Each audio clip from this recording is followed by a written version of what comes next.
మా కడుపులో మంట పెట్టి వాళ్ళ కడుపులో చల్లగా మజ్జిగ పోస్తా ఉండవా?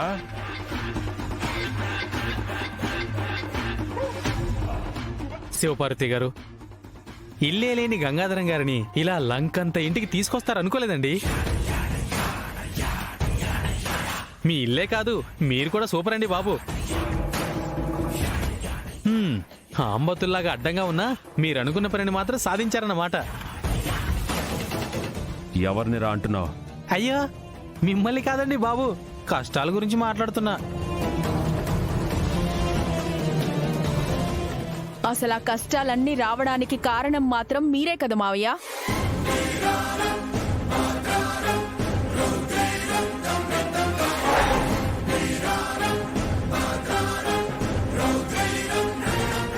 సరే, క్షణాల్లో వంట వండేస్తాను, హాయిగా తిందురు గాని.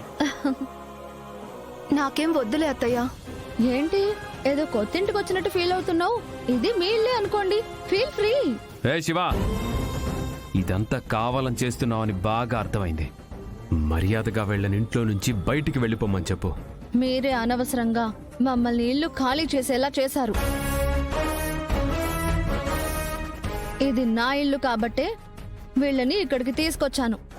మీకు ఇష్టం ఉంటే ఉండండి, లేకపోతే మీరే తట్టా బుట్ట సర్దుకొని వెళ్ళిపోండి. ఎవ్వరూ అడ్డు చెప్పరు. నువ్విక్కడ పుట్టి పెరిగావు కాబట్టి నీ ఇల్లు అంటా ఉండవనుకున్నాను. నువ్వు సీరియస్ గానే చెప్తున్నావన్నమాట. అసలు ఇది నీ ఇల్లు ఎట్టా అవుద్దమ్మా శివపార్వతి? మీకు ఇంకా నమ్మకం కుదరడం లేదా?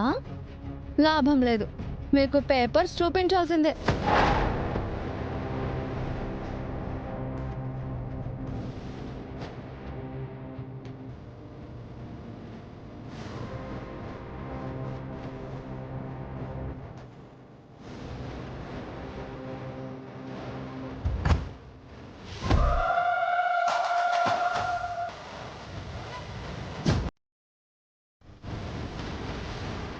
ఏమైందబ్బోడా?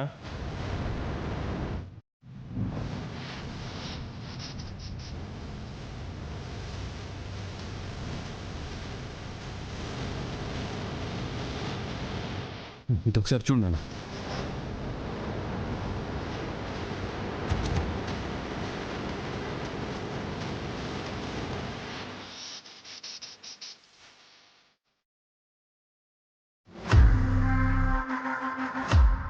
మన ఇంటి డాక్యుమెంట్లు షో పేరు మీద ఉన్నాయండి నాన్న.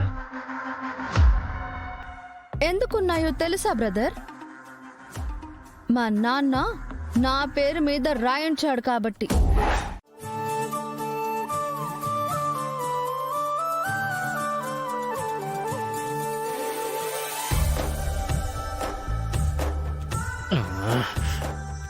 అబ్బబ్బబ్బబ్బబ్బా, శివపార్వతి గారు, ఇంట్లో కూడా ఈ ప్యాంటు మీద ఉండాలంటే కష్టం సుమండి. గంగాధరం గారిలా పంచి కట్టుకుంటే ఈ ఇంటికి ఆ హుందాతనానికి కరెక్ట్ గా సూట్ అవుతుంది. మీకు పంచె కావాలంటే చెప్పండి. ఇక్కడ మా అన్నయ్యవి కాకపోయినా దేవాబావ కూడా పంచే కదా కడతాడు, అవి కూడా వాడుకుందరు. కానీ నా వస్తువులేవి ముట్టుకోవడానికి వీల్లేదు. మన ఇంట్లో ఉన్నారు కదన్నయ్య, మన వస్తువులు ఏమీ తాకద్దంటేలా? అయినా తనేం వెంట తీసుకుపోవట్లేదు కదేవా, ఏదో ఒక పూట కట్టుకొని వదిలేస్తాడు. పర్లేదులేండి, నేనేమైనా ఇప్పుడు కావాలని అడిగానా? ఉంటే బాగుంటుంది అన్నానంతే. ఊరికే ఉండకుండా ఎందుకండి అందరినీ ఇబ్బంది పెడతారు? అయ్యో, నేనలా అన్నానా? మరి ఎలా అన్నారు? కుముదా, ఎందుకు ఆయన ఆట పట్టిస్తున్నారు? ఆయన ఏదో సరదాగా అన్నారు. చూసారా వెంకటపతి రాజు గారిని ఎలా వెనకేసుకొస్తుందో? అది ప్రేమంటే.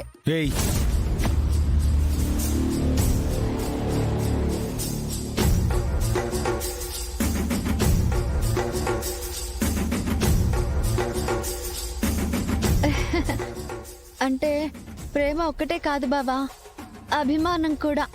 శ్రీవల్లి వెంకటపతి రాజు గారి విషయంలోనే కాదు, ఎవరైనా ఇబ్బంది పడుతుంటే తను చూడలేదు, వాళ్ళకి ఏదో ఒక విధంగా సాయం చేయాలనుకుంటుంది. మరి నన్నెందుకు బాధ పెట్టింది?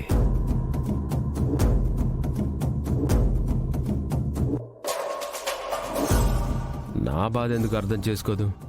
ఎన్ని రోజులు ప్రయత్నించినా ఎప్పుడూ నా మీద దయ చూపించలేదు.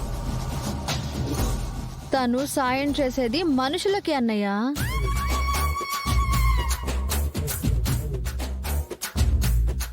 అంటే మేం మనుషులం కాదా? హ, పశువుల డాక్టర్ని నేను ఇక్కడే ఉన్నానండి. ఇక్కడ పశువులకి ఏదైనా సమస్య ఉంటే చెప్పండి. బ్యాగులో ఇంజెక్షన్ ఉంది, ఎక్కించడమే. ఏంటది? ఆ, మందండి, మందు.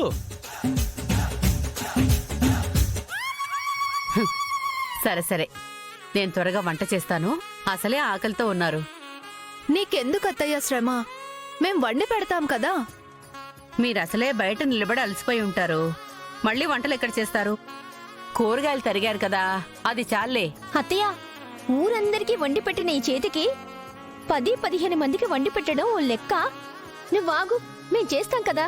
అవునులేండి, తేరగా తింటే అరగదు. మీరే డాక్టర్, మీకెందుకు అరగదు? డాక్టర్ అయినంత మాత్రాన ఎక్కువ తింటే అరగదు.